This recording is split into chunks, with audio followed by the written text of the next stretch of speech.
I would like now to introduce our keynote presentation for this morning, Secrets to Radiant Health and Ageless Beauty with Chrisine Horner. She's going to dish on secrets to looking and feeling amazing, and obviously she practices what she preaches. Hi, Dr. Horner. Hi, how are you doing? I'm good. I'm so happy to have you here. For those of you joining us on Facebook Live, we're going to share a link so that you can register to participate in our Q&A with Dr. Horner, which will take place when she's done speaking. And I will turn the stage over to you now. Okay, great. So I'm going to go ahead and start my slides here. And let me see.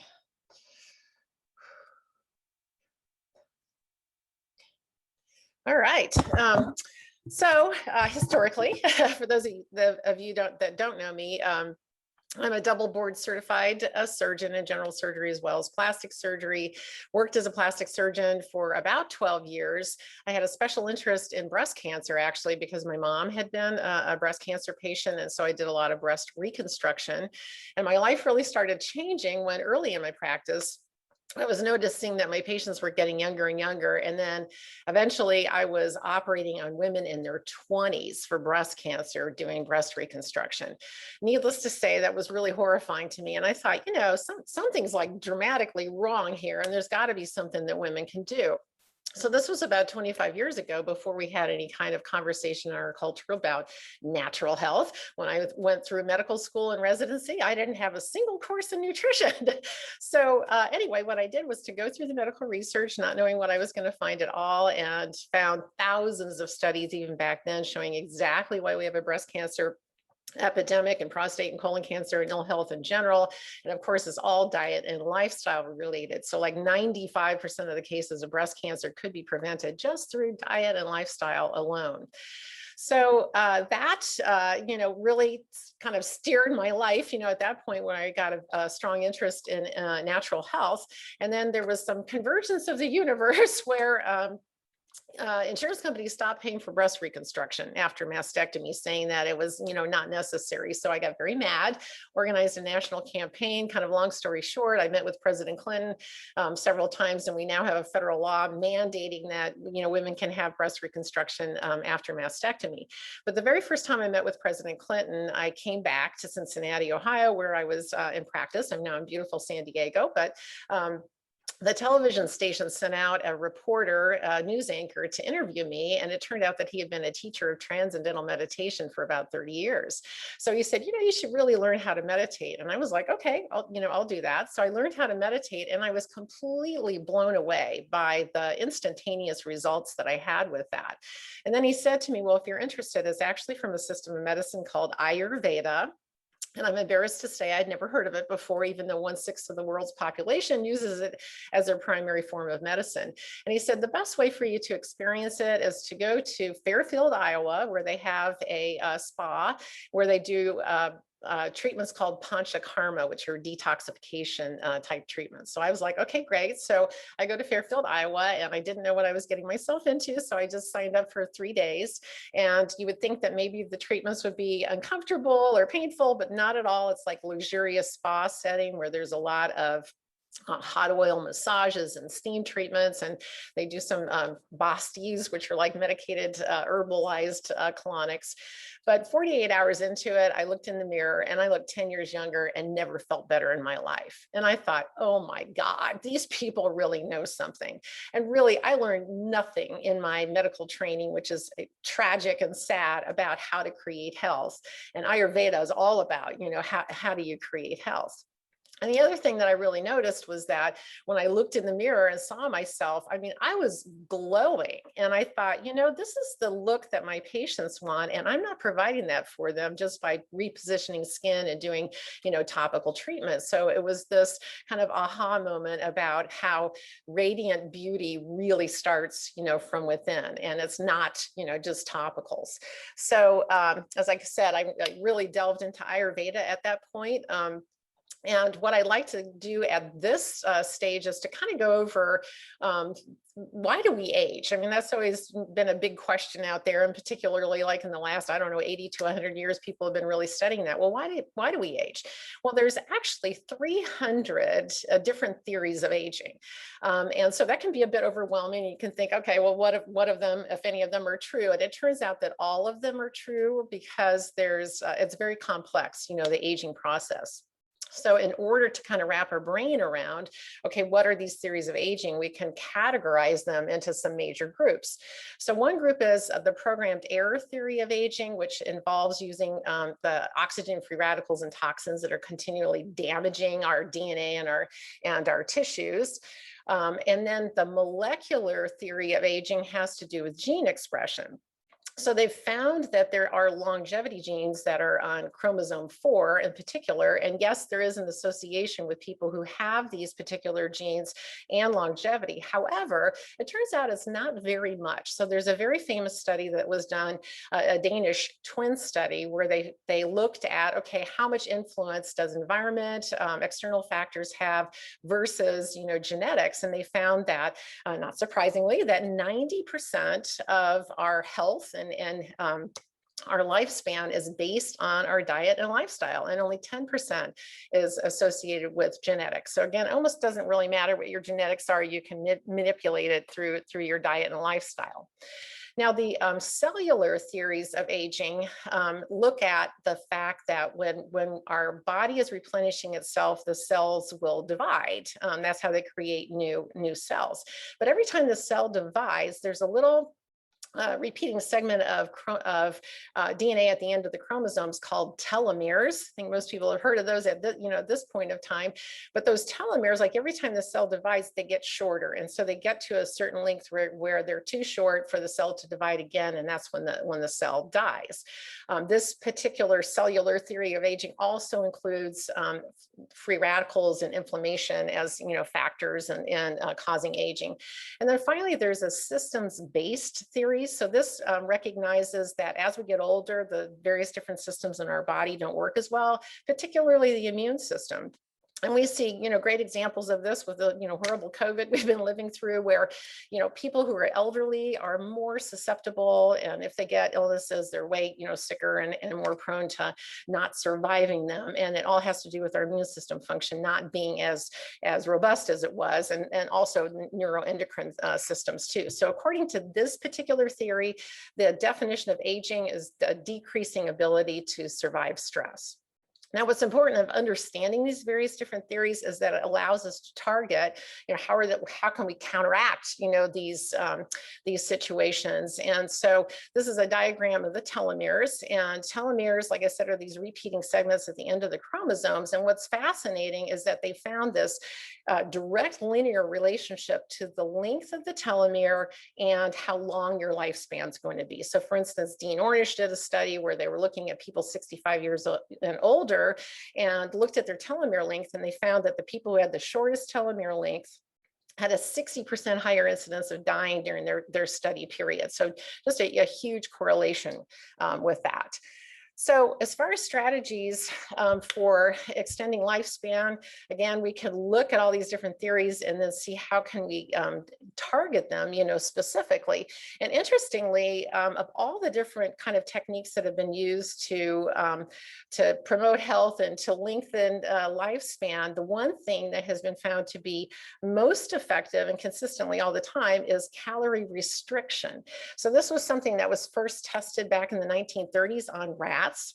And what they did was to restrict the calories to these rats by 30 to 70%. They thought that the ones that were getting the more nutrition were going to have a longer lifespan and be healthier, and the absolute opposite was true. Now, they repeated that experiment multiple times, always turns out exactly the same. They did it on primates. It actually happened with human beings in the Biosphere 2 experiment that was done in the desert of Arizona, where people lived in a bubble for a number of years to see if they could sustain, be self-sustaining, and their caloric intake was 30% less than normal. And so they experienced all the different kinds of positive physiological improvements that we see with calorie restriction.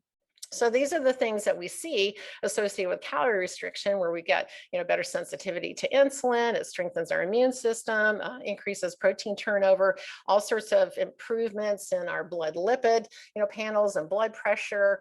And then there's a balance of the autonomic nervous system. So that's the parasympathetic, sympathetic systems. We find that when those two are balanced, that it optimally fires our electrical receptors in our body and causes our DNA to actually read more optimally. And then finally, or it preserves the telomere length. And then finally, it decreases white adipose tissue. So this is really fascinating, where obesity, as we know, is something that really increases our risk of all sorts of different chronic diseases, but it's also associated with a shortened lifespan, not just because of those diseases, but there's a direct linear relationship, again, with the amount of white adipose tissue that you have in your body and your lifespan. So by decreasing that, you can lengthen your lifespan.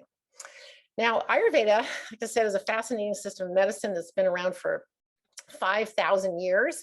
Ayur means life, Veda means knowledge. So it literally means the knowledge of life, or the knowledge of lifespan. So it's really the science of seeing how can you live this long, radiantly healthy life and live it to its fullest potential. So this is all kind of based about achieving this really refined state of balance. So all the different techniques in Ayurveda, the intention of it is to create balance in the body. And when you have that refined state of balance, it enhances your inner healing intelligence, so it can take, the best care of you. And then even more interesting, I think, is that Ayurveda really looks at higher states of consciousness and the influence of experience higher states of consciousness on health. And so the ultimate goal of Ayurveda is actually enlightenment. And so what that kind of technically means is that you're experiencing these higher states of consciousness, and you also have mastery over the physical. So very different than Western medicine. So some of the basic principles, as I mentioned before, perfect balance, the whole point of it is enlivening this body's inner healing intelligence so it can best take care of us. In Western medicine, it's very cookbook, and Ayurveda is extremely individualized. So people get very specific prescriptions for everything in their life, just not only their diet, but activities and so forth. And they base it on something that's a concept we do not have in Western medicine, called doshas. So these are underlying principles that govern all living things, all things in life, really. Vata governs movement, Pitta governs metabolism, and Kapha governs structure. So everybody has, different amounts of these doshas in their physiology, and then that can give us a guide to what are the best dietary choices, the best lifestyle choices, and so forth, that will balance, those particular doshas. We also look at the imbalances too. So the prescriptions are based on not only your body constitution, but also what your imbalances are. Now, interestingly, they've identified that these doshas also operate during hours during the day. So they're kind of peaking at different times during the day. So for instance, the Vata time is from 2 to 6, and then Kapha time is 6 to 10, and then Pitta time is 10 to 2. So knowing that there's various different daily routines that are recommended based on what those doshas are. So for instance, eating your main meal at noontime, because that's when Pitta is the highest and your digestive fires are at their peak. There's also seasonal routines. So what you're doing in the summertime is going to be completely different than you are in the wintertime in order to achieve, optimal balance. Also recognized is that when those people, particularly right now, are just filled with toxins.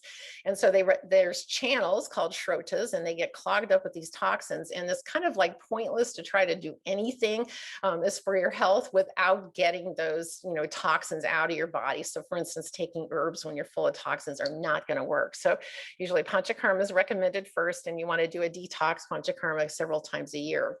And then herbs are given last.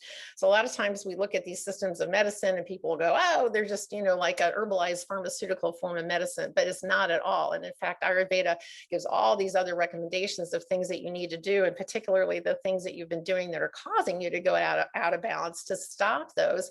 And then the final thing is to use herbs, because then they will be effective.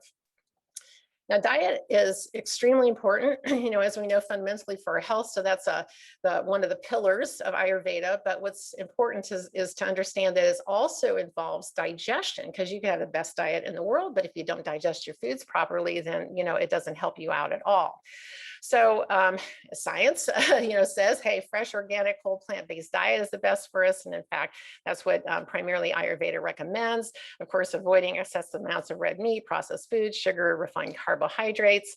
And we look at as I mentioned before, we're looking at your dosha constitution as well as your imbalances to kind of guide what specific foods. So they are very specific about what fruits and vegetables you should avoid and which ones that you should favor. And so very sophisticated understanding of how these various different plants work as medicine, and not only just the nutrients, but also, energetically. Now, to enhance digestion, here in the United States, we do the worst things possible, of course. So speeding through the fast food place, wrong thing to do. So again, you want to eat your main meal at noon because of the pitta being at its peak. You want to have regular times, and that's because your body kind of clicks into the clock of it and will start to naturally prepare itself for the different activities that you're doing during the different times of the day. Sitting down, so you're not standing up when you're eating. You don't want to have ice in your beverages because that will quell the digestive fires, is how Ayurveda says. But what the science shows is that it causes the digestive enzymes function to be cut in half. Of course, eat to 3/4 of a capacity and put your full attention on the meal. Now, exercise, all these different elements are things that we all know about. But what's interesting in Ayurveda is they say that you should exercise to about half of what your capacity is, so you're not stressing yourself, because we know over-exercising is something that causes oxygen-free radicals and inflammation and depresses your immune system. So there's a proper way to do exercise. It's based on what your dosha is. Again, vatas tend to be like super active, and so you want things that are more calming. Kaphas are people who are more sluggish and kind of lazy, we'll say, and if you could get them to do anything, is a good thing. And so they're more rigorous, activities. Now, in the past, we think of exercise as something that really was focused on helping with the cardiovascular system. But ever since we mapped out the human genome, one of the favorite things that researchers do is they will look at, various different lifestyle things and all the, different nutrients and foods and so forth. And they test it on the DNA to see what genes are being turned on and what genes are being turned off. So it turns out with exercise, which I'm sure this is no surprise, but it's something that releases a lot of proteins into our system and also affects hormone releases as well. And so the ultimate thing that happens with it is that we're getting all sorts of gene activations that are positive things, like tumor suppression genes and other health promoting kinds of genes. And then it also lengthens the telomeres or preserves the telomere lengths too. So super important. Definitely one of the keys, for an extraordinary health and longevity is doing regular, daily exercise. Now, sleep is another one of those where it's just pure medicine. And we didn't quite understand how unbelievable it is until we did, some of our sophisticated research. And with Ayurveda, they said, okay, we know that like the number of hours that's normally recommended is, like 7 to 8 hours a night. But equally important, if not more important, are the absolute hours that you sleep. So they recommend you go to bed by 10 o'clock and you get up by 6 o'clock. Well, as it turns out, research shows that that is in fact true, where we get the very optimal kind of, healing, rejuvenating sleep if we go to bed before 10 o'clock and if we get up before 6 o'clock. And the reason is we have all these different hormonal fluctuations that occur throughout the day and throughout the night. If we go to bed by 10 o'clock, those hormonal fluctuations are optimal. If we go to bed after 10 o'clock, they're not. So I'm not talking just about like estrogen, progesterone, testosterone, but other hormones like our sleep hormone, melatonin, insulin, which helps to facilitate getting glucose into the cells, cortisol, our stress hormones. So again, all these different fluctuations. Now, if you stay up to midnight, for instance, on a regular basis, it's been found that these hormonal abnormalities are so severe, it actually doubles your risk of diabetes, heart disease, obesity, and several different kinds of cancers, including breast, prostate, and colon cancers. So extremely important not to be a night owl. And the recommendation is that you go to bed 15 minutes earlier every week. So you're kind of naturally backing your bedtime up. And once you get to that magic time where you're going to bed before 10 o'clock, most people are amazed at how much better they feel, how much more energy that they have. And I've worked with menopausal women, and this is one of the, the main things that we do, and it's like their hot flashes go away, if they start going to bed before 10, because again, we're inducing balance into the physiology and really enlivening that inner healing intelligence. Now, long ago, stress was recognized as a major contributor to every, chronic disease and a shortened lifespan. We know that now. Research, shows is probably one of the most damaging factors in our life. And when somebody's under severe stress, we see that the telomeres severely shorten from that. And I think a great example of how accelerated aging occurs while we're under stress. If you look at the kind of before they're in office and after they're in office of the presidents, particularly like Barack Obama or, Bill Clinton, huge aging over that period of time because, of the massive amount of stress that they have experienced.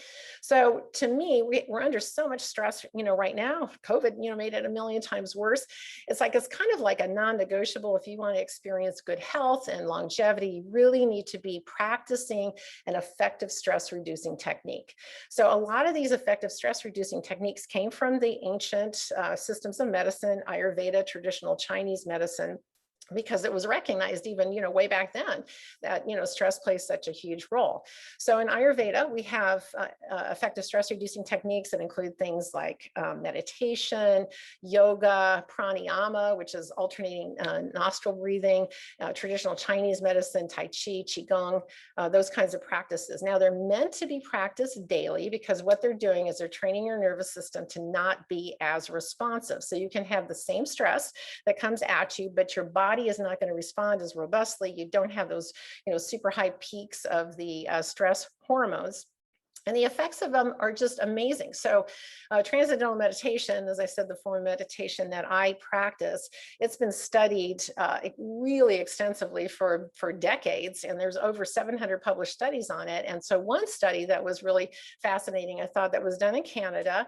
And what they did was they took people who had meditated twice a day, 20 minutes twice a day is the recommendation, for 5 years. And then they matched that to a similar population that didn't meditate.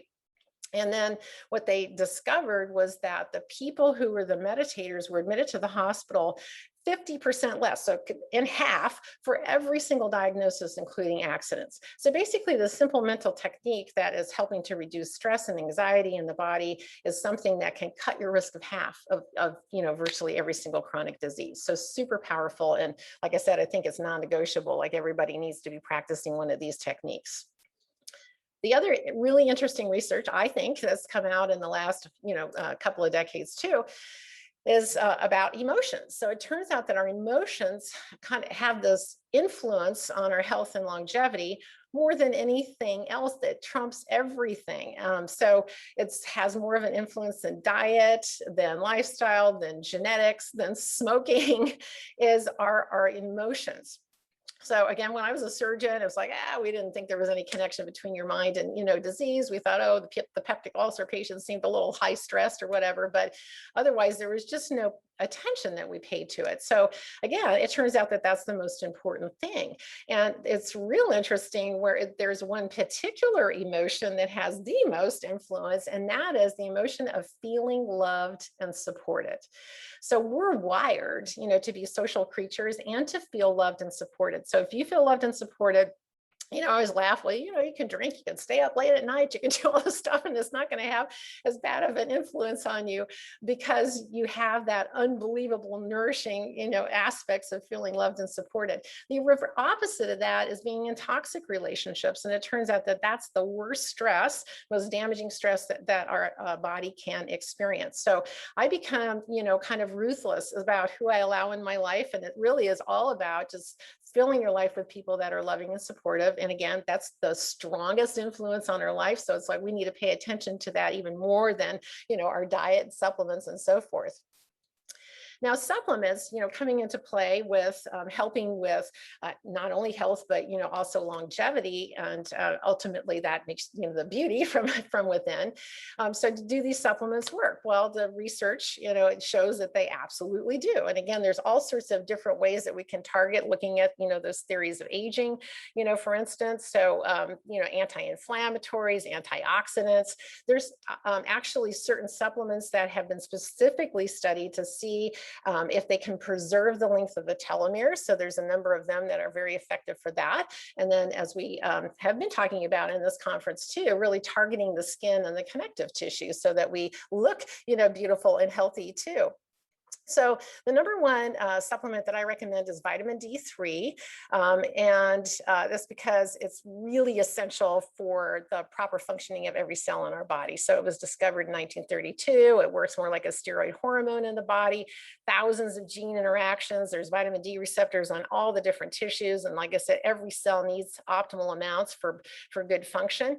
And looking at like what is the particular blood level we want to reach, we're really thinking like 60 nanograms per deciliter is the number that we want to shoot for, because when we get to that level, and then we start to see these huge, influences as far as lowering the risk of various different diseases, including COVID. There was, huge research on that. Now, most Americans are low in vitamin D. So it's like super important, I think, for most people to supplement with it. How much you take all depends on you. So everybody metabolizes it differently. Some people need 2,000 international units of vitamin D3 a day. Other people will need up to 10,000. So you really have to get your levels checked in order to know how much you should be taking. Now, this is a list of all the horrible things that happen if you're low in vitamin D. So all the, kind of major chronic diseases that kill Americans, those go up really high. And then it also affects, inflammation, your premature aging, and having a shortened lifespan. So again, vitamin D3 is super critical. Now, what do I recommend as far as the vitamin D3? Well, most vitamin D3 is from lanolin from sheep. And if you're a vegan, environmentally conscious, there's some practices with that are not exactly, the best. And so I was excited to find that AIDP actually has the first vegan D3 product, which is made from an algae. And as you can see, it has all these very strong certifications, and it's completely sustainable, form too. So for me, that's, one of the best options, I think, as far as a source, for vitamin D3. Now, if we look at the systems-based theories of aging, immune system, not being as functional, as we get older. So I think it's extremely important to target the immune system to try to keep it as healthy as we possibly can. And that comes from all this, diet and lifestyle factors. But in addition to that, we look at, food groups, we find that mushrooms are the food group that has the strongest influence on supporting a healthy immune system. So of all the different mushroom formulas out there, the one that I've been most impressed with is called AHCC. And it's been around for like 40 years or so out of Japan. And they found that it really supports all the different cell types in the immune system. It's considered an immunomodulator. So if your immune system is overactive, it helps to quiet it. If it's underactive, then it helps to support it. And because it's supporting all those different cells in the immune system, it's no surprise that the research shows that the people who take it on a regular basis have a much lower incidence of many different kinds of cancers.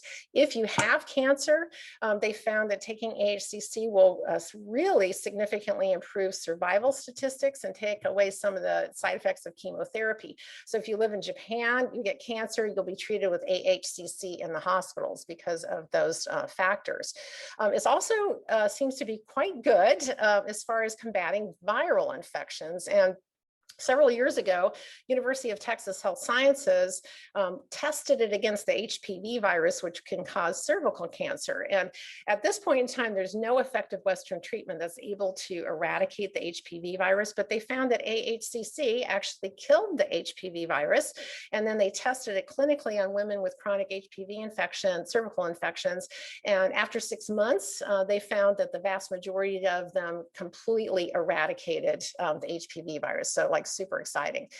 They also did testing on Lyme disease a couple of years ago, and they found that AHCC was beneficial for both the acute and chronic phases of Lyme disease. And one of the principal reasons is because it's very effective at decreasing inflammation.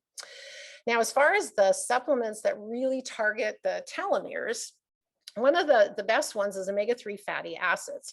So there was a study that was done at the University of California here in San Diego, where they tested the anti-inflammatory properties of many different substances. And they found of all of them, omega-3 fatty acids had the highest anti-inflammatory effects. And then there's studies that show that there is a direct linear relationship between how much omega-3 fatty acids you have in your body and the length of the telomere. So it's like direct, so each standard deviation of it, there was like a 32%, increase in the length of the telomere. So taking enough omega-3 fatty acids, again, you got to be tested for that, at least 2,000 milligrams a day. Now, resveratrol is really interesting because when they tested resveratrol, they found that it actually is a substance that will mimic calorie restriction. So all the different kinds of parameters that we see associated with calorie restriction, resveratrol will do the same thing. So that lengthens the telomeres and helps with blood lipids and activates positive genes and so forth. Turmeric, the superstar herb, and of course that is something that helps to lengthen the telomeres as well. The antioxidants, CoQ10, selenium, and then the herbs ginkgo biloba and ginseng. So that's the best research on those particular things, showing that all of those things help to preserve telomere length. Now, there's been a lot of discussion of collagen, which I thought was great because there's just to give a little different spin on it, there's you can also take keratin supplements. Now, normally keratin is something that's not digestible, but AIDP has a product that is a digestible form of keratin. And versus collagen, the interesting thing with it is it's something that can really stimulate the cells to produce collagen 4 and 7, which are the main forms of collagen that are in the junctions between the epidermis and the dermis. So that's where the breakdown in that layer is the thing that really causes wrinkling. And so there's studies that have shown that when people are given the keratin, that it really helps to build that up and to minimize wrinkling. So their product is called Keratin 4, and this is a study showing that just within 3 days, you have some significant increase in those collagen 4 and 7 expression. But not only does it help with producing collagen faster, it also helps to preserve lean muscle mass. So we know that as we age, our lean muscle mass decreases every year, and that weakens our physiology, but the muscle is also a reservoir for amino acids for our immune system. If we get sick, it kind of preferentially takes it from there. So by preserving lean muscle mass, we're helping our immune system and keeping our whole physiology, much stronger.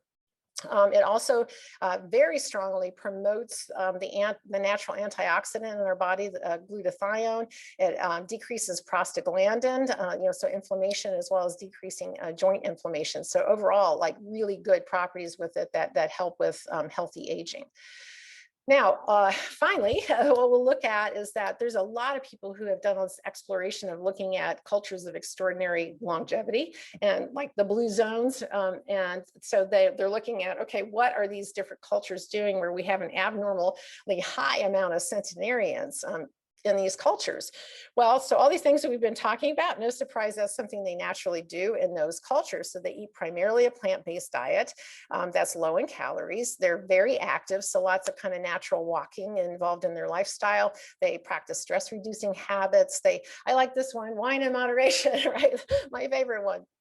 And then emotionally, things that they found is they really, have this like sense of purpose for their life. They're involved in a spiritual community, and the, ultimate thing, as we talked about before, the biggest, factor is having these close social relationships and making sure that you surround yourself with people that have healthy habits and, and are uplifting. So, loving and supportive, right? So here's my book, Radiant Health, Ageless Beauty, and it's meant, to really be a guidebook about how do you create, extraordinary health and longevity. It's frameworked in Ayurveda. I have all, references for all the, modern research as far as this, support with it, and it actually won a National Book Award for the best book in health, medicine, and nutrition a couple of years ago when it came out. So anyway, that's a great resource for you, and thank you so much for allowing me to speak with you, and I'm available for any questions you might have. All right, thank you. We do have a lot of questions coming in for Dr. Horner. Okay. As a reminder to everyone, submit your questions in the Q&A box now. We'll be monitoring those. And for anybody on Facebook Live, you can still register right now and join us if you have questions. So we welcome you. There's more sessions today as well. Okay, so let's dive in.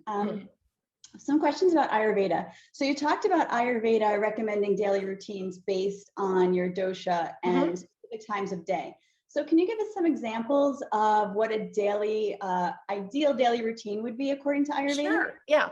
So if you look at, with the doshas, so again, 2 to 6 is Vata time. So that's a more active time. And that's why it's recommended that you wake up before 6 o'clock, because you're waking up in an active time and you're going to feel awake and alert. If you wake up later, and I think everybody's had this experience where, you sleep in, you think, oh my God, I got 9 hours of sleep, and you wake up at whatever, 8, 9 or whatever, and you feel terrible. You're real groggy and lethargic. That's because that's kapha time is from 6 to 10. So that's the groggy, lethargic, time of the day. So the normal routine that they recommend is that when you first get up, you do kind of your cleanliness, habits as far as brushing your teeth and so forth, but you also scrape your tongue, which is an Ayurvedic thing to get all the debris off of it and stimulate, your senses. And then they recommend doing a what's called abhyanga, which is an oil massage. Usually you use sesame oil, or you could use coconut, but the whole thing is designed to have this oil that absorbs into your body and helps to lift the toxins, out and facilitate getting them out. Then you do yoga asanas to prepare yourself for meditation. You do a meditation, and then after that, you can do kind of a light breakfast if you want. It's recommended to exercise before 10 o'clock, because once you get into that 10 to 2 period, that's pitta. So you shouldn't be exercising in the middle of the day. You can get overheated and so forth. And then main meal, at noontime.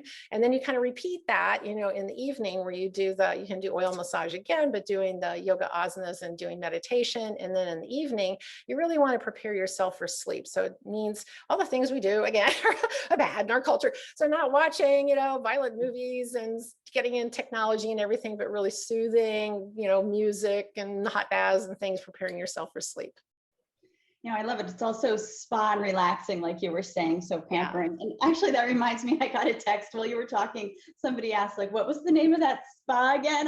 Oh, it was called the Raj, R-A-J, in Fairfield, Iowa. Yeah. Some people who want to take a trip out to Iowa. Yeah. Well, actually, there's Panchakarma clinics all over the place, so you can, to check those out. But yeah. Nice.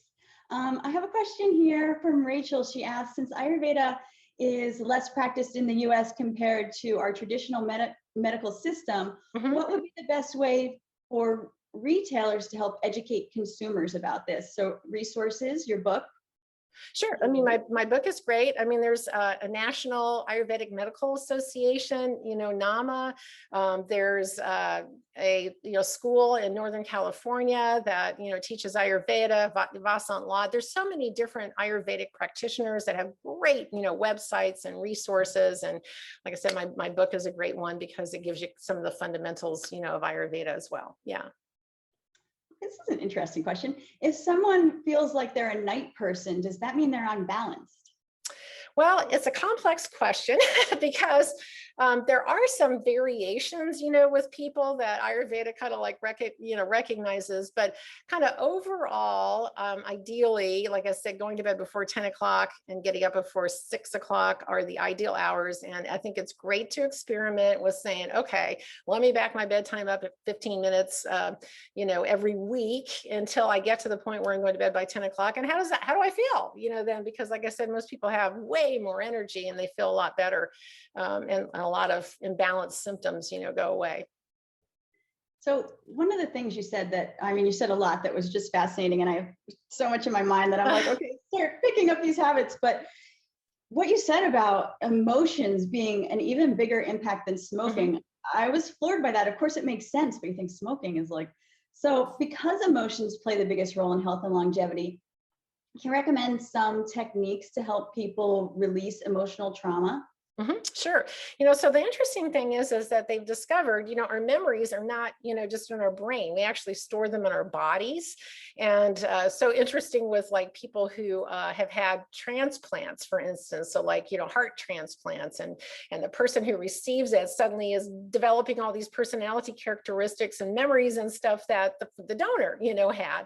It's like, whoa. So we have memories stored in our body, and there's various different techniques that I love because they're super fast, like instantaneous. So it's not like you have to go to therapy for like 20 years or something like that. So, some of the simple techniques that you can do yourself. So tapping, or EFT is what is called, where you're using some acupuncture points where you're like tapping in certain places. Well, there's YouTube videos where you can learn that, really easily, because there's, kind of a dialogue that you do with that, and it's very effective in helping, to release that. There's a technique called EMDR, eye movement dissociative reprogramming, that's been around for, 30 plus years, where it was discovered that when we have traumatic, like a post-traumatic stress kind of thing, the memories are being lied down in our brains abnormally, and usually in one hemisphere. So all it does simply is that your eyes are going back and forth like this, while a therapist is guiding you through, the previous traumatic events that you had. And so when you're discussing that, like all of a sudden the memory now gets laid down into both hemispheres of your brain, and all that charge and trigger like instantly goes away. I mean, it's unbelievable. And then there's other ones where you use, significant practitioners. So there's one called Body Memory Recall. Jonathan Tripodi and Sedona is the originator of it, but it's really identifying where these places are stored in your body. It's kind of like a massage, but not really, but anyways, pressing on the areas where he can feel a change in the tissues. And then, you all of a sudden have like these flashes like of a memory, and your body sometimes shakes, and then boom, it's gone, like out of your neural network. So that was one of the most fascinating things, that I did. But there's many, many different techniques. And like I said, I love them because they're instantaneous. Yeah. So fascinating. Yeah. I'm like, for everybody who's trying to catch every word, this will be available on demand. You can go back and look at all this, because I think we have like follow-up research to do to educate ourselves. Yeah. This is fantastic. We have a question about supplements. So without focusing on specific brands, but just in general, what do you look for in a supplement to ensure quality? Well, always going with a reputable company, is so if you're aware of what companies, or you can, ask, at your health food stores, a lot of times people are aware of, what's reputable. And then I really like Consumer Lab, because that is a website that's kind of independent, and they test, all these different supplements, so you can get an idea of which ones are, high quality and recommended. Yeah. Okay, following up on the trauma, Anna asked, can you store trauma in your fat tissue? And is this why losing weight is so hard for some people? Absolutely. So it turns out that Candace Pert wrote a book about molecules of emotion. And so those molecules of emotion get stored in our fat cells. They absolutely do. So when people are going through panchakarma, it's a very fascinating kind of process, because what happens in the first, few days with it, you start losing, those fat cells start shrinking, the toxins, are being released, and you have all those molecules of emotion. So when I was, I've done panchakarma, 30 times now, but I mean, people are having meltdowns, while they're going through it. And John Douillard, who's in Boulder, Colorado, he was, used to do panchakarma at his clinic. He said every day he spent an hour with people, kind of doing therapy sessions with them to kind of help them, through that process of dealing with these, emotions that were coming up from, these past traumas. So yeah, that's a very real thing. And interestingly, just a side thing, as a plastic surgeon, when I would do liposuction on people, so I'm sucking out that fat, energetically, it was unbelievable, what would happen to me because of engaging with that person's, fat cells and their stored emotions. It was just like, oh my God. Yeah. That is amazing. Okay, so we hear from Mia. She says, thank you for this incredible information. She would like to know, what additional research do you think is needed in the Nutri-Beauty space, or what areas would you like to see explored more that brands and suppliers should consider? Well, I think, constantly we're seeing new research on, kind of new areas. I definitely think, the collagen keratin, aspect is really great. Maybe, looking at more substances that can really help to support the telomere, lengths too. I mean, because all we know is what we've done the research on so far. So, doing some more testing on that so we can see, for sure, what are the things that are the most effective, in helping that. I just think helping to facilitate detoxification. I mean, I'm kind of like a detox queen where every single day I'm doing, some practices with that. But I think that's, something that can be very beneficial too, to, what we can do to help facilitate getting toxins out. Yeah.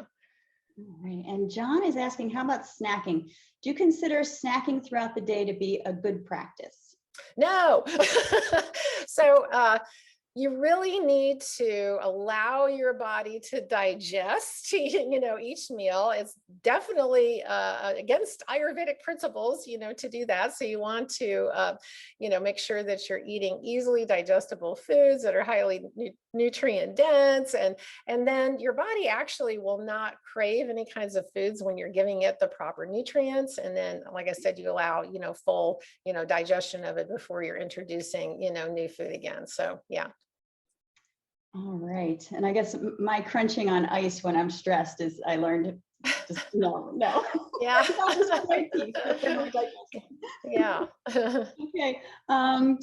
Nicholas asks, is there any specific publications with evidence on the concept of stored trauma? Do you see Western medicine adopting this concept in the future? Oh yeah, absolutely. So there's been, huge amounts of research, that's been done on it. So I can't tell you, right off the top of my head with the journals, but if you're looking at, there's so many books that have been written, on this stuff. Or EMDR would be a great one, to look up, because that's been researched for, 30 years or so. So yeah, you'll find it. Yeah, there's been a lot of research, published research. Yeah. Okay, so HB is asking, and I'm not, maybe I'm just, my mind can't think of it now, but what about DMT? What do you recommend? DMT? DMT? Okay. You're gonna maybe follow up with us on what Okay. DMT. Okay. If you ask a follow-up question, we'll try to get you the answer to that. Okay. All right. Now, this is, you touched on different societies. So what society do you think has the best daily diet for long-term immunity, and why? Mediterranean, something else? Well, I went over kind of the basic principles with that, as far as, doing a plant-based diet and low calories. So like Okinawans, are a great example of that. They eat, plant-based diet, low in calories, and they, are one of the, cultures that have that extraordinary longevity. So, it's not like there's like a specific labeled, diet that, I do recommendations for. I just think what the research supports are those things that I, listed there, which is, really avoiding, eating excessive amounts of red meat and the sugars and processed foods and so forth, and staying with, primarily a plant-based diet, and, organic, so you don't have all those pesticides and everything. And Ayurveda recommends that you lightly cook. So I get questions sometimes about raw, versus, cooking. And so they recommend lightly cooking, because that helps to do kind of the initial breakdown. You don't overcook, but just kind of lightly cook, so you actually digest better and absorb more nutrients, and it kind of releases those, as well as killing off some of the toxins and, certain foods as well. So yeah. All right, circling back to telomeres, we're asked, is there a way to check your length? Yes. Yeah. So there's a blood test, and they can, check the length of your telomeres. Yeah. All right. And is that something like, where would people just get that through their doctor? Yeah, I think probably you would want to go to like a functional medical doctor, or, holistic doctor would have more of a clue about that test versus your, sadly, your MD. As you noted, that's actually a follow-up question that we were asked. Yeah. Has there been any improvement in the medical field in terms of nutrition, alternative health, is that getting better? Yes. Okay. Like I told you, I had no nutrition courses, when I was in medical school, but now there has been an effort. It's not like a heroic effort, but most medical schools have some education in complementary and alternative medicine and nutrition courses. So, I don't know what the number is specifically right now, but at one point it was close to 80%. So maybe it's higher at this point, but yes, they're making an effort. That's good. We're getting there, right? Yeah. Okay, so Sheila asked, do you consider the new launches of plant-based options in grocery to be processed? The new options in So I think plant-based. she's asking, like, what you're talking about, more raw fruits and vegetables, or whole foods. So where would plant-based packaged goods kind of fit into this? Okay. Well, I always think you need to start with the foundation of having a very healthy diet with fresh, whole organic foods, like real foods. And then on top of that, we can find, well, there could be some and I do this, I make a superfood smoothie, in the morning, and I add, like powdered, concentrated greens and, fruits and vegetables for the antioxidant, powers with that. So then, are you still there? You went away. Huh. Okay. We're here. Can you? Oh, you're there. Okay. We're here. Yeah. Oh, there you are. Okay. I don't know. That thing took over. All right. So, yeah. So anyway, you can do some supplements, but the name supplement, as we always say, meant to be to supplement a diet. So you always want to have a foundation of healthy foods. And I always kind of prefer those, preferentially. But again, there's a place, where you can add some additional kind of concentrated, amounts that are beneficial. Yeah. Excellent. So we are getting tight on time, but I want to ask you another question, because you really stressed the importance of vitamin D, not just for anti-aging, but so many things. And you recommend testing for vitamin D. I know you are affiliated with the Organic and Natural Health Association, which is doing a great job helping to raise awareness. What do you suggest, including any resources for retailers in attendance, that they can share with their customers in terms of vitamin D testing and education? Sure. So, Organic and Natural is involved with an organization called Grassroots Health, that's doing research, on vitamin D, but other nutrients as well. There's a test kit that they have, an at-home test kit that you can order. powerofd.org is the website, or nutrientpower.org is another one where you can get this test kit. And the test kit is not just for vitamin D3, but also tests omega-3 fatty acids. So you want to ideally have a omega-3 fatty acid index of 8% or higher. And then they also have other nutrients like magnesium and, a variety of other things that you can test for as well. So it's a home test kit, just comes to your house. It has instructions. You prick your finger, put a dot of blood on the piece of paper, send it in, and then they'll tell you what your levels are. And you're also kind of entered into international studies, with it too. So we can, continue to really research the effects of these different blood levels and what the effect is on the incidence of various different diseases. Yeah, excellent work going on there. We have a few more questions. We'll try to get to those two after the event, because we are out of time now. I just want to thank Dr. Horner for this talk. Pick up her book, Radiant Health, Ageless Beauty. You can learn more. She has a bunch more books. I know we have a question in here on breast cancer. She has more books there, so please go to her website, check that out for more information. And Dr. Horner, thank you very much. Thank you.